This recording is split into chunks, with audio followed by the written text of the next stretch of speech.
এই ব্রেডটাকে একটু বেলুন চাকিতে ভালো করে বেলে পাতলা করে নিতে হবে, নিয়ে একটু, আর এটা চিকেনের পুরটা বানিয়ে নেবেন একদম ড্রাই করে, পেঁয়াজ কুচি আর আদা রসুন বাটা, গরম মশলা, এগুলো যেমনভাবে বানান ওই রোলের জন্য চিকেন, ঠিক সেইভাবে।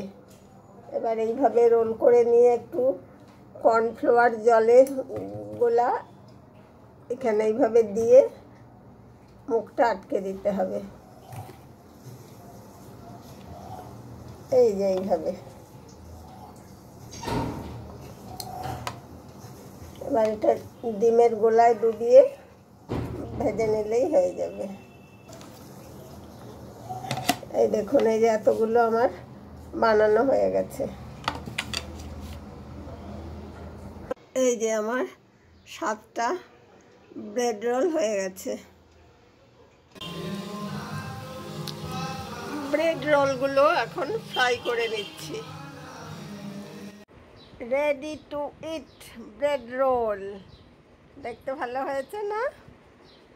এখন চায়ের সাথে খাওয়া হবে। হ্যাঁ, ফ্রেঞ্চ ফ্রাইটা ভাজবো, তারপরে খাবো। আজকে দারুণ স্ন্যাক্স আইটেম। ফ্রেঞ্চ ফ্রাই করার মতো করে কেটে হালকা একটু বয়েল করে নেব।